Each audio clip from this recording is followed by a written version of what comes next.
How are you doing? Good, good. Nice to see you. How are you doing? Good, good. Thanks for taking the time to do this. No, it's my pleasure. Yeah, so I have a list of questions, and some of it might be light. You might not need to think about it too much, but if some of them need more thought, feel free to pause and think about it more. You don't have to feel pressure to sort of give quick or brief answers. We can skip over questions if we want to. If we run out of time, we don't have to cover everything. Um, and so, but in general, if you can sort of err on the side of being open and transparent, I think that'll be good to the extent that you're comfortable. Sure, please. And I'm happy to have you push me if to make that possible. Yeah. Sounds great. So my first question is, what were you doing just before this call? This happens to be a really busy time. So I kind of have back-to-back meetings today. And so this is my lunchtime and I'm happy to spend it with you. Yeah, I hope you'll get a chance to eat lunch at some other point then. But I yeah, will, I will. I'll get yeah, a brief lunch right after this. Yeah. yeah.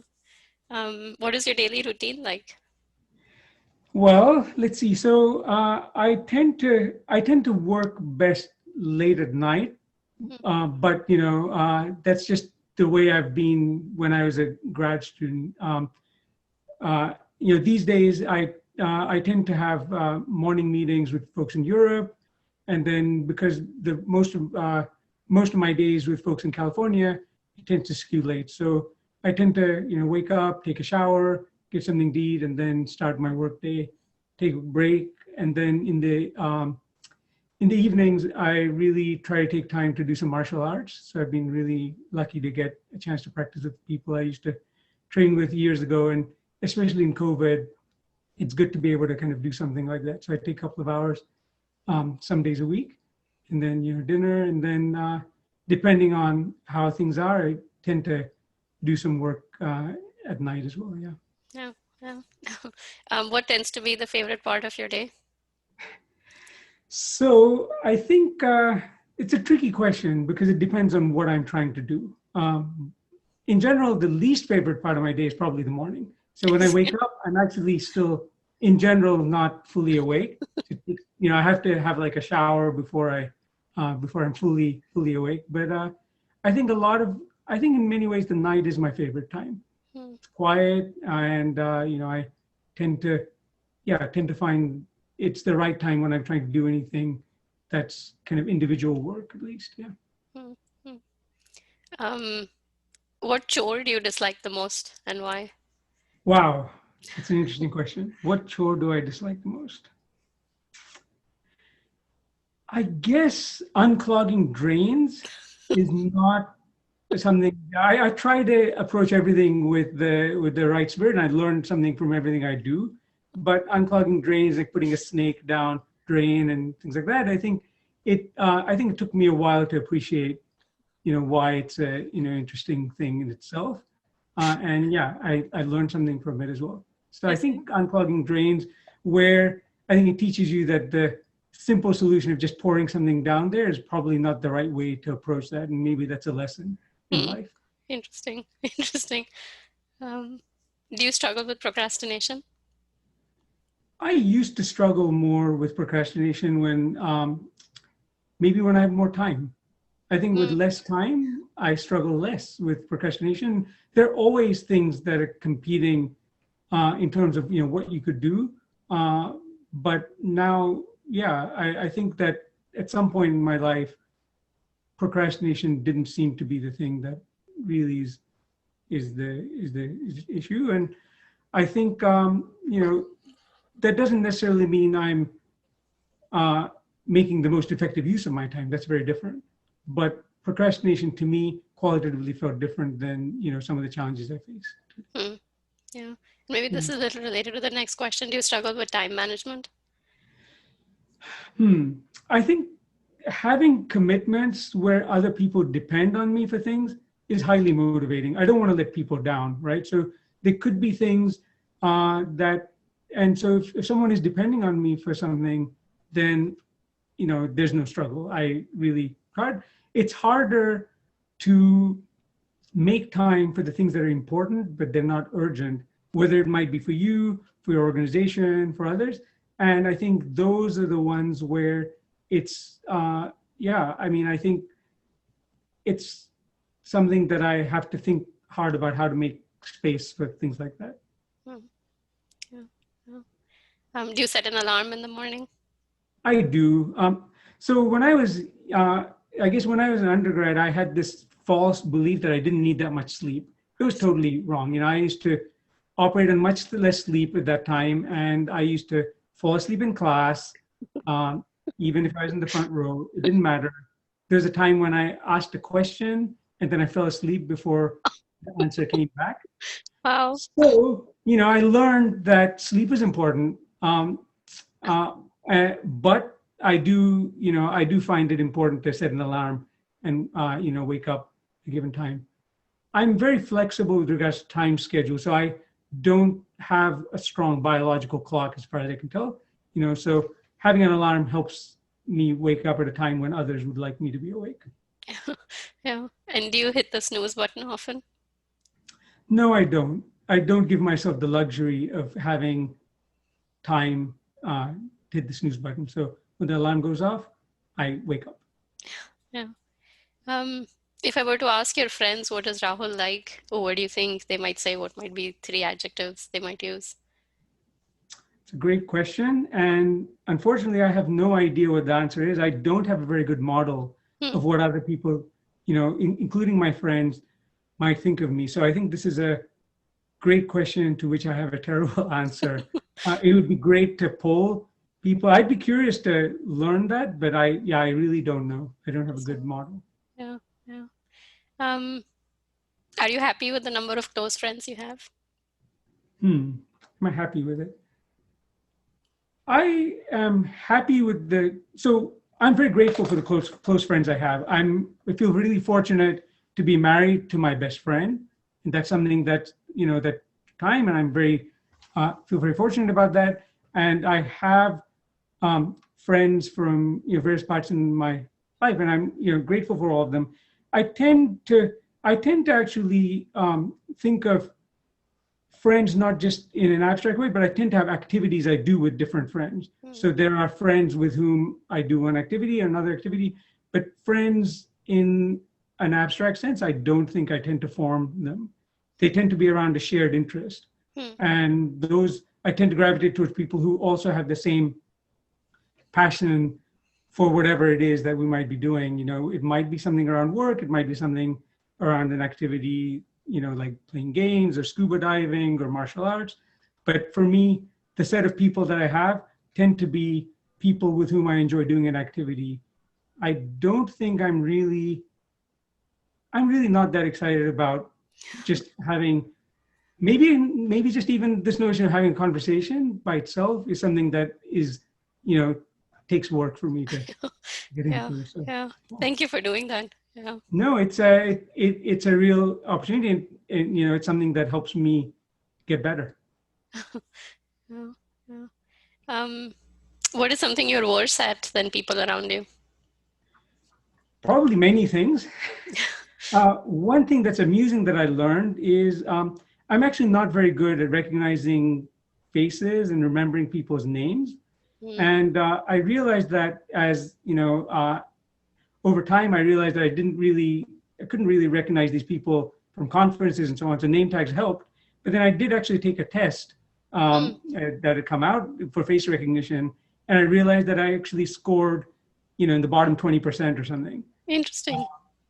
So so it is really interesting. And sometimes, it's important for people to realize that maybe when I see you, I might not know who you are, and it's not that I don't care about you. It's just you don't. After a certain number of people, I think maybe I've just filled up my memory. Yeah, yeah. And do you remember what this test was called? I didn't know there was such an There was a accessible test. test. It had to do with how good people. It was a test that had to do with people who were super recognizers Hmm. at face recognition. So I was curious. I wonder if I'm one of these people. Yeah, I yeah. am not. I am not. I can dig up the test and send it to you. I think it was somewhere in the UK. Maybe it was one of the UK universities had it, and it was featured in some news articles, and it's an interesting test, and it really just looks like random choice. Like Interesting. they're just people, and because they're people without context, so I tend to have very clear context of when I'm being someone. So if I meet someone out of context, I don't necessarily have a good chance of recognizing them. And similarly, if I close my eyes, I don't think I could necessarily reconstruct even someone like yourself. Like, interesting. I don't think I have a very clear mental picture. Interesting. Of people. Yeah. What is your single biggest strength? It's a good question.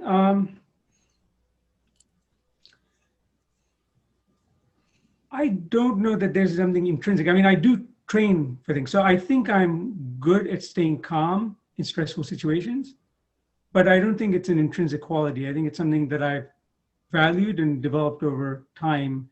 And the activities I do tend to give you feedback when you're not being calm in stressful situations. So if you're diving and, with sharks, or you're doing martial arts or things, I think these are opportunities for you to train, and they can be helpful in other aspects of life as well. So I think that's a skill that I keep trying to work on. Yeah. What is a recurring moral conflict that you struggle with? Good question, and I don't think I have one. It could be that I have a very shallow interpretation of life, and I don't know, but I tend not to have moral conflicts. I tend to be faced with a lot of hard decisions and complex decisions but I do tend to make them, and I don't tend to have regrets. I accept that there are consequences to everything I do, and I try to be mindful about them, and I try to look at other people and the decisions they make in the context they're making them. And I accept that we make decisions with incomplete information, and sometimes we make them for the wrong reasons, but I don't think I have a recurring moral conflict. Are there specific instances or a specific instance where you distinctly recall feeling privileged? It happens all the time, I think, is the short answer. I think, but in many ways, I might not even be aware of the cases where, this privilege is there. And it's real because people are making snap decisions, first impressions based on a variety of factors that those are shortcuts or stereotypes. There could be cases where my email address and what my institutional email address is happens to give me an advantage, or the fact that I happen to look like someone who might be good at the activity that I happen to be in. I think those things are all cases where I do get a lot of benefits, and I try to be conscious of those times, and I try to think about ways in which I can use that to actually benefit people around me, not just myself. I think it's naive to expect that we can snap our fingers and this privilege goes away. But I think that there are a lot of cases where I think who I appear to be to people resonates positively and gives me an edge up. Yeah. What are you insecure about? What am I insecure about? I think trying anything new and uncomfortable is something that I try to do, and it's something that I view it not as a insecurity, but it's a signal. And when you're trying something that's hard, there's a signal that you get, and you have to accept it, and you have to say that this is teaching you something. And so I don't really enjoy being on a recorded interview and having this go out on YouTube. I do feel insecure about that, but I think for me it's an opportunity to see if that's something where I can grow. Yeah. Have you felt, or do you feel like an imposter? Have you felt like, I think anytime when you're doing something where people have expectations and your own internal sense on your readiness for that role is is match. I mean, you could call that an imposter. I think that I don't think for me it's a long-standing thing. It's a transient sense, and I try to be open to people about it. Hopefully, I'm in an environment where the people I'm working with, I can trust to say that this is my current level of readiness. But I feel like I have that luxury, and not all people have that luxury, and it can be an extremely tough thing. So I happen to be in an environment where the people with whom I work, or have that I can be open with people when there are situations where I might not be as prepared as I may need to be. Yeah, yeah, makes sense. But, I think that that's something I don't take for granted. Yeah. What is something you're trying out these days? How is that going?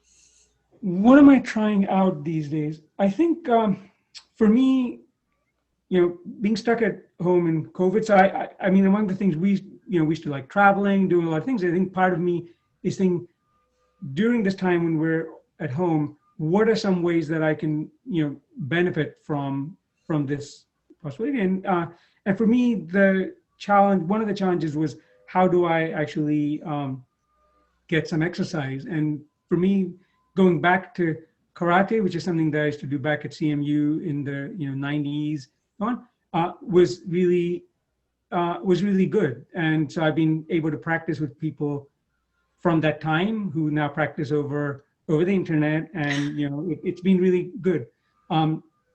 It's because I've been doing martial arts from that time, but most of the martial arts I was doing more recently have required me to have very close contact with people, because you do joint locks and throws and so on. Those you can't do in isolation. Whereas something like karate, now I'm able to come back and experience that. It's much easier to do that over the internet in some ways. Yeah. It's different than doing it by yourself Hmm. over like a podcast and thing, because you can't drive yourself to that same level as you can when you have other live people who are also pushing you on. And so for me, that's been something new I've been trying for the last few months, and I've really benefited from it. Yeah. Is there a tool or a trick or a hack that you use to make life more fun or efficient or convenient? That's a great question. Not right now, but when I used to travel, I never checked in luggage. So I have this kind of one bag philosophy, and I think it's something that I actually learned from my wife, and we've gone all over with just kind of carry-on luggage, and I think it helps you. It saves time, of course, but there's also an element where it helps you, decide what you really want to bring with you, and to kind of and helps you approach your trip with a little bit more of a mindfulness. So I think that's a hack that I encourage people to try when they're traveling. Yeah. What do you tend to think about when you're not intentionally trying to think about something? I think my mind actually goes blank. I basically am breathing, and I just defocus, and I think my thoughts stop being very conscious. When I'm going to sleep at night, I actually tend to see a lot of martial arts forms in my body moving in various ways, and to try to improve in ways that I'd like to. So it's kind of like using my subconscious to hopefully get better. Yeah. But I find that to be, I think it's a habit that I've learned, because it's the opposite side is to kind of always be reflecting back in a conscious way on the things that have happened in the past. I think that pulls me away from being in the present. So I don't really want to think about the past or the future too much. I really want to be here now. Yeah. What is something surprising about you? Something that I might not guess, or others like me might not guess. That's a good question, and it would require me to have a good model of you, which I don't. But surprising, I mean, maybe people don't know that I've been working from home for the last 12 years. Mostly I've been working from home, and they tend to see me as being connected to an institution in various other places, and they just expect that I've been there, but generally I'm there on a trip rather than being there a long time. So I think that's one possibly surprising aspect people Yeah. may not Yeah. may not. Yeah. What is one thing about the world that surprises you? I think the fact that it's at all explainable is somewhat surprising to me. I think we're great as humans at being able to rationalize things, but the fact that our models have some level of predictive value, whether they're explicit or kind of implicit, but it's a very interesting phenomenon to me, the fact that the world is so complex, but in many ways it's actually quite comprehensible. Mm. And maybe it's that way from an anthropological kind of perspective, that maybe the conditions needed in our part of the universe need to be at that point where there's enough complexity but not such unpredictability. But it is still a surprising fact to me. Yeah. Yeah. Is there something recent that happened that was unexpected? Well, I mean, there are things that happen all the time that, I think one thing that happened was I had a power failure the other day, and it happened in the middle of a meeting. But because I was on a laptop and I put my Wi-Fi router and my cable modem on UPS, I was actually able to keep going without the power Interesting. failure affecting me for a while. And Interesting. I'd done that for a while, and I didn't realize that the power had failed. So I think that was a surprising thing that happened, but like the right thing happened, and something that that I felt happy about. Yeah. Yeah. I also dropped my phone the other day and cracked the screen for the first No. time. Oh no. And it was surprising because it's in a case and it's never happened to me before. And that was, a less pleasant. Yeah. Yeah. What is one way in which you wish your life was different? I don't. Hmm. I try really to accept where I am now, and I don't have a, there are lots of places where I could have done better, and there are lots of places where I could be doing better, but I don't wish for something different. Hmm. Yeah. What is something you're looking forward to in the short term, like in the next few days or next week or so?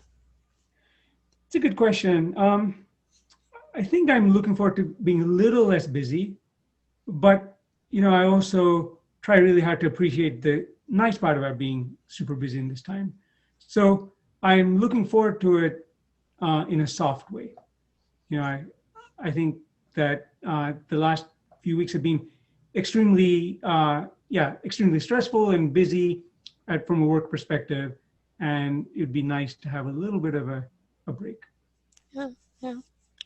Do you think you're average, above average, or below average happy relative to people around you?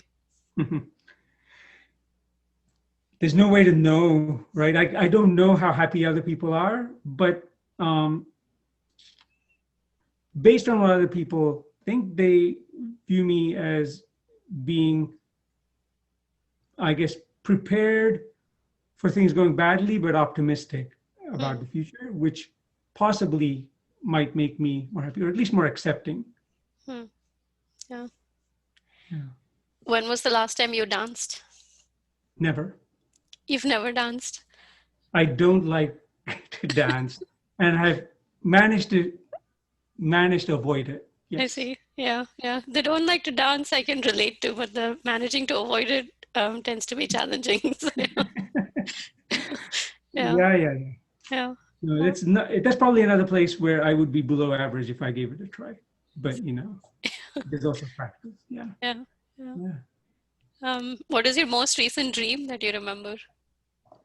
I tend to forget all of my dreams most of the time, but I did have a dream of recently where I was going through an airport without a mask and going through the TSA line, which it's odd to think of that as being a positive experience, but in the time when we can't travel at all, maybe my mind is rehearsing whether I can do that well, without leaving my stuff behind. But no, that's actually something I remember. But in general, I tend to forget my dreams, and I don't think they tend to be that interesting. They tend to be me doing things that are fairly mundane. Hmm. Um, Hmm. maybe I have like super interesting dreams that I forget as well. Who knows? This is, you already commented on this, so I don't know if you have more to add, but are you more optimistic than people around you or more pessimistic? I don't. I try not to think about it in terms of optimism and pessimism because I don't think there's any reason for things to be better. I mean, things to be better, generally takes hard work, but it's worth trying to aspire to a better state. And I think that process leaves you a happier person. Hmm. So even if you try something hard, it doesn't work out, I think you should accept the consequences of it not having worked out. You shouldn't be doing it solely for the reward, but you shouldn't use pessimism as an excuse not to do things. Because you're going to be here, you're going to be around anyway. You may as well be, trying. Yeah, yeah. Do you think there is a point to life, to our existence? Uh, I've never fully understood that question. I mean, I think that there is no teleological imperative. There's no meaning that, is made beyond what we make of ourselves. And maybe I question the degree to which you need a meaning in the first place. So I guess no, but I don't think I even want to try to find a meaning to it because I don't think that's necessary for us to live a good life. Hmm. Yeah. What do you struggle with in life? I think I struggle with almost everything in the sense that I accept that there's aspects of life are struggles because they're hard, but I try not to view it as a struggle. I really try to blend with it in the same way that if I would approach martial arts, I don't really view it as struggle. It's hard work and you'll take damage on the way and you will find it hard to keep going, but that's okay. You can still find something valuable in that. And I think that interaction that you have as a complex system with this broader thing, there really is no separation. So you are just part of this very complex system and you should accept it, you should appreciate it, and to expect that it's going to be easy, I think, is not the point. I think, so I just, yeah, I prefer not to view it as a struggle, but it's hard work. Hmm. Yeah, yeah. How do you decide what to work on?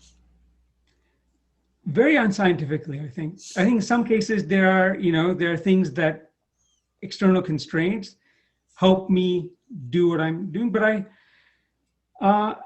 I try in the cases where I have freedom, I really let my subconscious drive me to what is done next. And I started doing that much more when I realized that often in life we have this weird thing where we put a plan together, but things will always deviate from it. And generally they're not uniform deviation. Things deviate in one way. So for example, if I go on a trip and I expect to arrive 5 hours from now on a plane, if I get delayed, I could arrive another 4 hours later, but it's unlikely I'll arrive 4 hours early. Hmm. So a lot of the unexpected things in our life tend to derail those plans, but you have to also leave space for the opportunities that are positive. And if you've constrained yourself to operating too much on a plan, then you're only going to be exposed to the negative side of unanticipated occurrences. And I want to be open to the positive serendipitous moments, and I have to find a way to give them space. Hmm. Interesting. And so that's something that I think I changed over time to try to find ways to make that possible. Yeah, yeah. What are some traits that you found to be in common amongst your best collaborators or colleagues that you've enjoyed working with? I think people are very different, and they approach things very differently. And I recognize that when I see people, I'm working with them at a snapshot of their time right now. They change over time. but I think two things that I really do value. One is the sense of kind of intellectual curiosity, particularly with collaborators I'm working with on research, and dealing well or learning to deal well with failure. Because as researchers, we experience failure all the time. It could be because we had an idea that seemed good, but it really wasn't. It didn't match the world. It could be cases where people made a decision regarding your paper and other things, and you got rejected. A wide number of things. So I think being able to deal well with failure is something that I think is a skill that's worth developing. And similarly, I think this notion of curiosity is worth cultivating, because that's something where, again, the right, good ways to approach a problem may come from areas where you hadn't anticipated them in the first place. And I take it as an opportunity when I'm working with people to really learn from them, regardless of, what our relationship might be, and to really try to view this as a peer relationship when it's about research. So those two things I think are important to me. Yeah, yeah. And have you found ways to be able to spot these things, like intellectual curiosity or being able to deal with failure early on? Or, yeah. I'd be very arrogant to say that I'm any good at that. But what I can say is that whoever I work with, I try to help them in those two directions as I'm helping myself. So I don't kick myself with the starting conditions. I say, this is what we have, this is where we are, and how can we get better from it? I mean, I think that there are people who are probably much better at spotting the things, but I feel that when I look back at the people I collaborated with, I don't think my first impressions are necessarily that accurate, and I think over time I just realized that I shouldn't put too much weight on it, and instead benefit from working with people in the best way possible. Yeah, makes sense. Oceans or hills? Under the ocean. Yeah, I could have guessed that one, but I'm not a beach person, but I love diving, and I do like mountains and so on. But I think that in terms of activities, I think that I'm really happy under the water. yeah, yeah. What is something you love doing that you're terrible at? I think a lot of the things that I do, I started out being terrible at. Someone told me there was good advice, especially for people who've been good in other areas, to pick up something that you're terrible at, and it's a good learning experience. So I was pretty terrible at martial arts, when I started, and it was, I got better over time. But one thing that I'm currently really terrible at is windsurfing, and my wife and I do try it once in a while, but it is punishing. All the ways, and and even after spending time trying to get better at it, I'm still terrible at it, and I still do like trying it. Yeah. Yeah. What is something you did recently that surprised even the people who know you well? I think we have not a lot of data to go on. I think the constraints of kind of being from home. Yeah, I don't think I've really had an opportunity to do anything that surprising recently. Maybe if we spoke again, there'd be something to say, but no, I think I'm pretty dry on that one. Yeah. When was the last time you felt like a kid in a candy store? I actually like candy. So I think anytime I'm in a candy store, I do feel like a kid in a candy store, but I don't know what that means. I think that if it means faced with the kind of paradox of choice, that's maybe not it. I think that I think there are lots of times where I feel a sense of joy with what I'm doing, and that is I try to find that in pretty much everything I'm doing. But I think it's cultivating an attitude, and it's a skill, and so I try to find that even when I'm cleaning a drain. What is something you didn't like at the time, but you're glad it happened? Glad it happened. So a couple of years ago, we were about to go on a trip, a nice scuba diving vacation, a couple of weeks. And the day before, I happened to leave, I had a single point of failure. I put my passport, I camera, everything in one bag. And I briefly went to visit a friend and my stuff got stolen. Oh, Right? wow. And so my wife and I lost our passports, computers, my backup stuff, like Wow. almost everything. And so we were completely stranded. So that was really hard at the time for a moment because, it meant we were stuck in transit without all these things. So the experience was valuable in not in the fact that being resilient about your vacation, but what I actually did also lose was when I came back, I learned that the backups that I had about all my papers and my CD and so on also got trashed. My hard disk died, so I actually lost all that material. So I Wow. don't have source code for a lot of things except for what was in the cloud. And then I realized it actually made zero impact on my life. So this thing that I was attached to, was really not that important. Mm. And yes, I got a new passport, got a new laptop. It was empty, and we went back on the trip 6 months later, and it was a fantastic trip. And I never bothered making my CV again because at some point I will, but I don't need to in between. And I accept the fact that the Postgres files or whatever I have of some of my old work is all I have. But it did remind me that we have this expectation of wanting something to be permanent, wanting to hoard something, being attached to it, and attaching value to these things, even memories. And really, they don't really matter that much.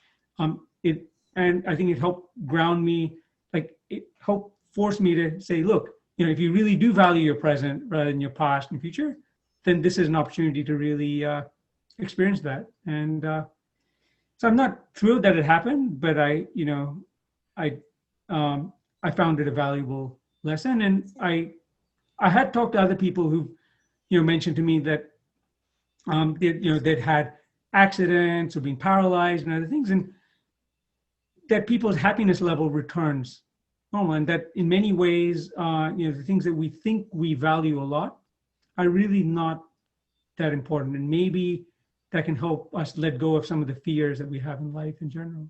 Yeah, yeah. Interesting. And I think maybe generalizing to that, I think accepting your own mortality, fact that you are, a very transient pattern here, I think it's valuable. Yeah. What do you easily get nostalgic about?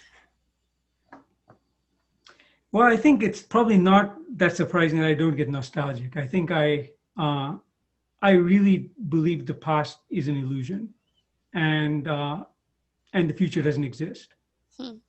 So for me, the feeling was I really try to bring that more towards gratitude about what I have right now, and ideally in the particular moment that I'm in, and that if I see ways where I could improve that, then that's probably where I should be focusing my energy than to imagine a time when things were different or better.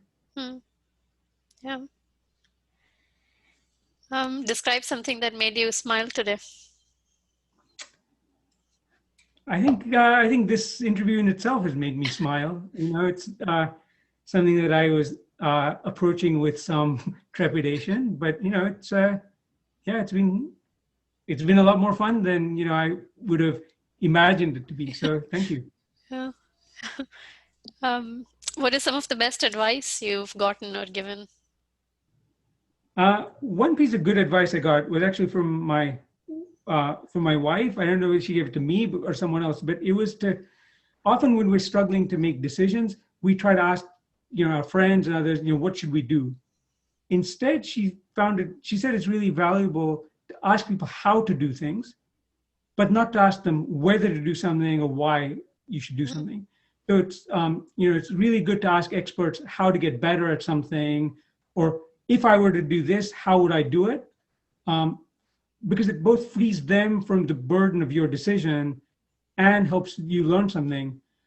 And so you don't end up being in a place where you make some decision and then you blame your friends or mentors for making that decision. Instead, you've learned something about if I were to do this, what's the best way to do that? If I were to do that, would be, and then that helps you develop an informed perspective on your decision.